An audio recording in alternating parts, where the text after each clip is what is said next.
Assalamualaikum warahmatullahi wabarakatuh. Kami dari kelompok 4 yang terdiri dari saya, Jihan Azawa Fahira, dan rekan saya, Mbak Latifah Putri Azhari. Pada video ini, kami akan membahas mengenai materi yang berjudul Berpikir, Kecerdasan, dan Bahasa menurut Perspektif Psikologi.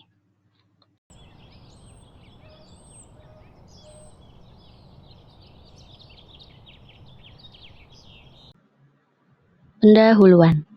Manusia adalah makhluk yang unik karena kemampuannya untuk berpikir, beradaptasi, dan berkomunikasi melalui bahasa.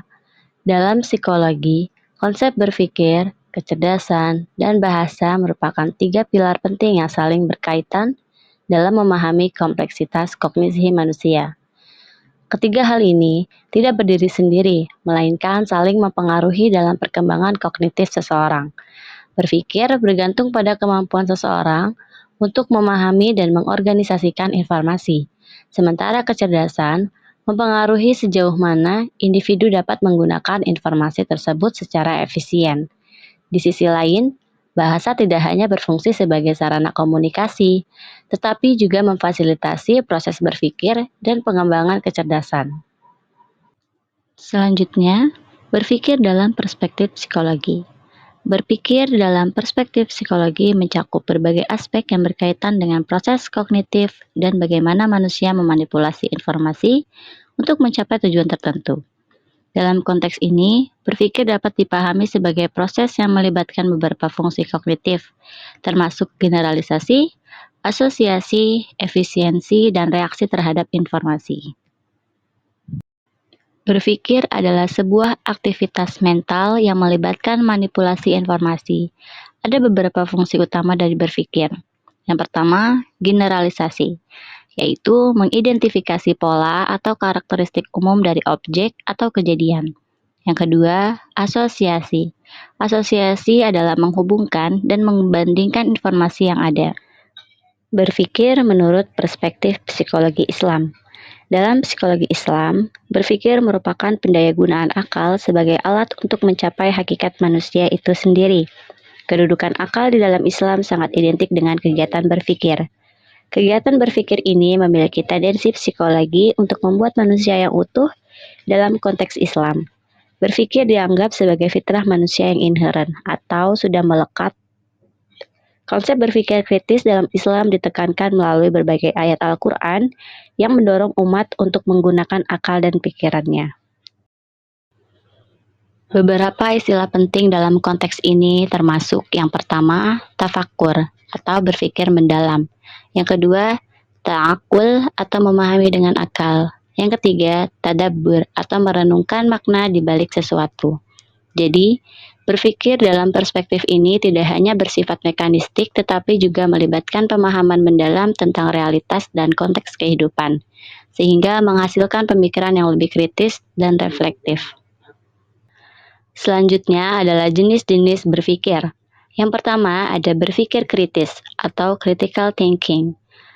Berpikir kritis adalah proses berpikir yang bersifat logis dan analitis, di mana seseorang mengevaluasi berbagai informasi dan argumen untuk mencapai kesimpulan yang tepat.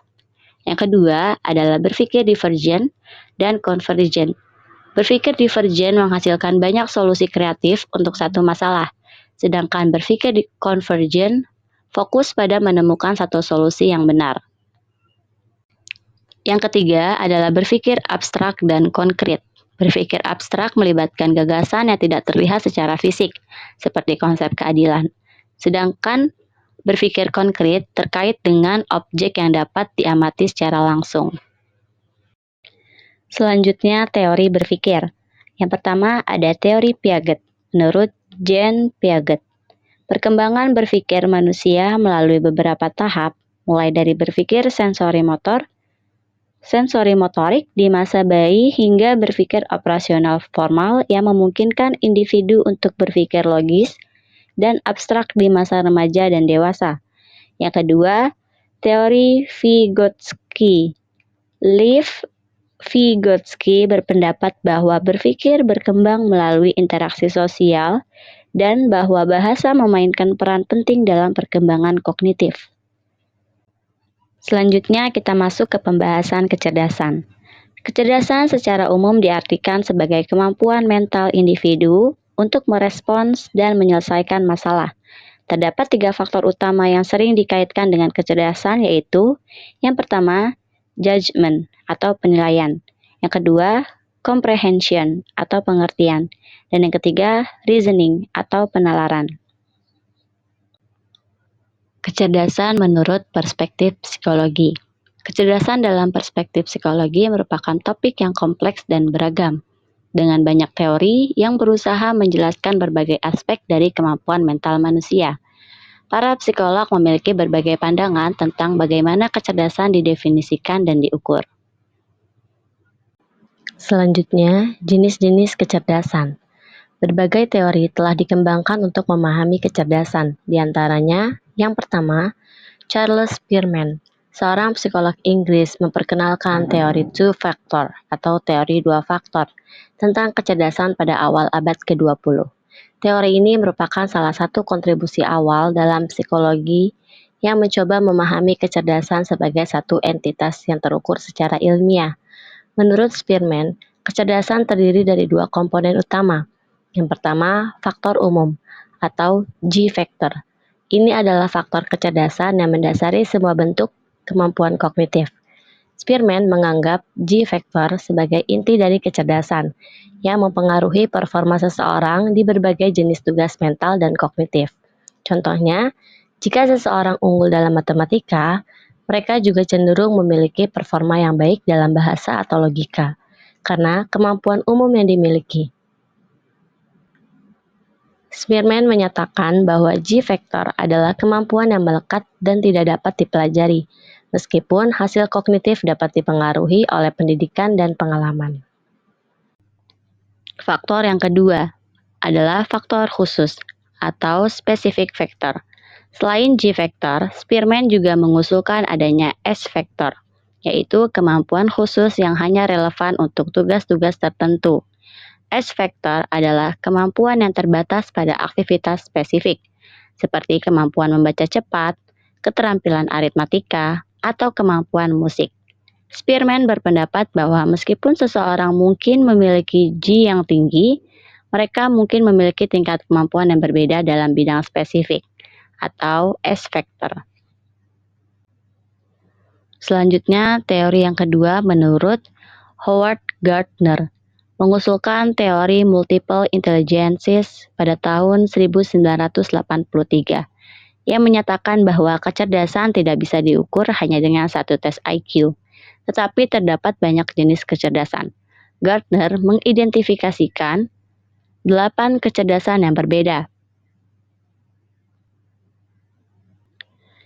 Yang pertama, kecerdasan linguistik. Kecerdasan linguistik adalah kemampuan untuk menggunakan bahasa secara efektif, baik lisan maupun tulisan. Contohnya, ada pada penulis, jurnalis, dan pengacara.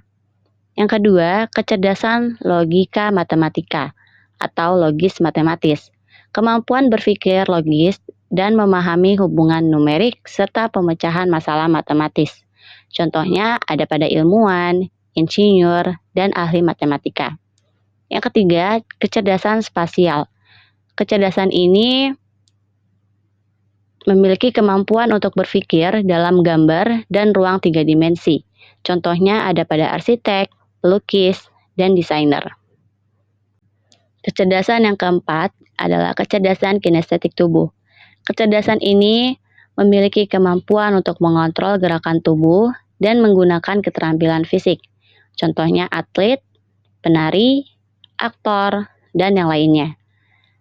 Kecerdasan yang kelima adalah kecerdasan musikal. Kecerdasan ini memiliki kemampuan untuk memahami, menciptakan, dan menghargai musik serta irama. Contohnya ada pada musisi, komposer, penyanyi, dan yang lainnya. Kecerdasan yang keenam adalah kecerdasan interpersonal. Kecerdasan ini memiliki kemampuan untuk memahami dan berinteraksi dengan orang lain. Contohnya, guru, konselor, dan pemimpin. Kecerdasan yang ketujuh adalah kecerdasan intrapersonal. Kecerdasan ini memiliki kemampuan untuk memahami diri sendiri dan menggunakan wawasan tersebut untuk mengatur perilaku pribadi. Contohnya ada pada psikolog, filsuf, dan yang lainnya. Kecerdasan yang kedelapan adalah kecerdasan naturalis. Kecerdasan ini memiliki kemampuan untuk memahami alam dan mengenali pola di dunia alami. Contohnya adalah ahli biologi, petani, konservasionis, dan yang lainnya.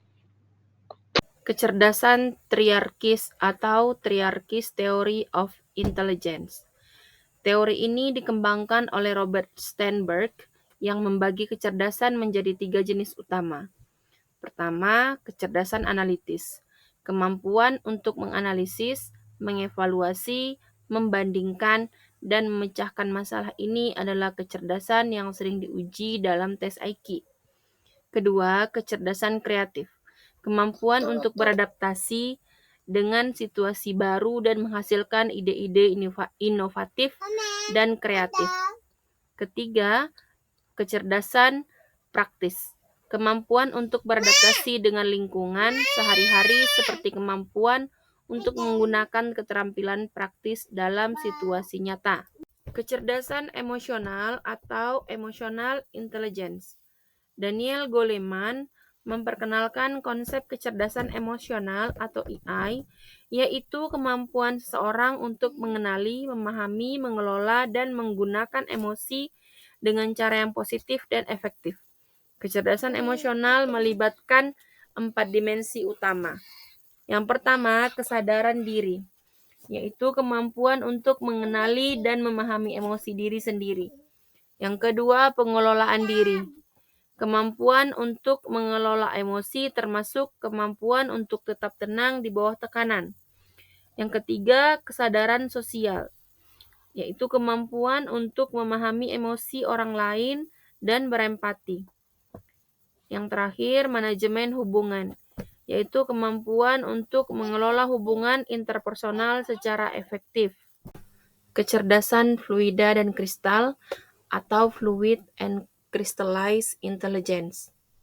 Teori ini dikemukakan oleh Raymond Cattell dan John Horn yang membagi kecerdasan menjadi dua jenis utama. Yang pertama, kecerdasan fluida atau Fluid Intelligence, yaitu kemampuan untuk berpikir logis dan memecahkan masalah dalam situasi baru tanpa memerlukan pengetahuan sebelumnya. Kecerdasan ini menurun seiring bertambahnya usia. Yang kedua, kecerdasan kristal atau Crystallized Intelligence, yaitu pengetahuan dan keterampilan yang diperoleh dari pengalaman dan pendidikan. Kecerdasan ini cenderung meningkat atau tetap stabil seiring bertambahnya usia. Kecerdasan sosial atau Social Intelligence. Edward Thorndike adalah salah satu psikolog pertama yang mengidentifikasi kecerdasan sosial sebagai kemampuan untuk memahami dan mengelola hubungan antar manusia. Ini mencakup kemampuan untuk menavigasi situasi sosial yang kompleks, memahami norma-norma sosial, dan bekerja secara efektif dengan orang lain. Kecerdasan moral atau moral intelligence. Moral intelligence adalah kemampuan untuk memahami perbedaan antara benar dan salah, serta bertindak sesuai dengan prinsip moral yang tinggi. Menurut Michel Borba, kecerdasan moral penting untuk membimbing individu dalam pengambilan keputusan etis dan perilaku moral. Kecerdasan adversitas atau adversity intelligence. Paul Stoltz mengemukakan konsep adversity intelligence atau AQ, yaitu kemampuan untuk menghadapi dan mengatasi kesulitan, tantangan, dan rintangan dalam kehidupan. Orang dengan AQ tinggi mampu bangkit kembali dari kegagalan dan memiliki ketangguhan mental yang kuat. Apa itu IQ? IQ atau Intelligence Quotient adalah ukuran kemampuan kognitif atau kecerdasan seseorang yang diukur melalui tes standar. Konsep IQ berasal dari upaya untuk mengukur kecerdasan manusia dengan memberikan angka yang merepresentasikan kemampuan mental seseorang dibandingkan populasi umum. Sejarah IQ. Menurut Alfred Binet dan Theodore Simon, konsep awal IQ pertama kali dikembangkan awal abad ke-20 oleh psikolog Prancis Alfred Binet dan rekannya Theodore Simon. Mereka merancang tes untuk mengidentifikasi anak-anak di Prancis yang membutuhkan pendidikan khusus. Binet menciptakan konsep mental age atau usia mental untuk menunjukkan kemampuan kognitif anak-anak dibandingkan dengan usia kronologis mereka. Selanjutnya, William Stern pada tahun 1912, psikolog Jerman William Stern mengusulkan bahwa IQ dihitung dengan membagi usia mental seseorang dengan usia kronologis dan mengalikannya dengan 100. Misalnya, jika seorang anak berusia 10 tahun memiliki kemampuan kognitif setara dengan anak berusia 12 tahun, maka IQ anak tersebut adalah 12/10 dikali 100 sama dengan 120. Menurut Lewis Terman, pada tahun 1916, Lewis Terman, seorang psikolog dari Stanford University, memperkenalkan tes Stanford-Binet, versi modifikasi dari tes Binet-Simon, yang kemudian menjadi dasar dari banyak tes IQ modern. Tes IQ modern menggunakan metode statistik untuk mengukur kemampuan kognitif dan memberikan skor IQ yang didasarkan pada rata-rata dan distribusi normal dari populasi umum. Skor IQ biasanya diatur sedemikian rupa sehingga rata-rata adalah 100 dengan deviasi standar 15 atau 16 poin. Pertama, skor bahasa. Dalam pengertiannya, bahasa merupakan bunyi-bunyi vokal yang digunakan dalam ujaran atau lambang-lambang tulisan dari bunyi-bunyi vokal itu. Alat komunikasi yang digunakan dalam lingkungan kelompok manusia tertentu, sopan santun, tingkah laku yang baik, menurut KBBI.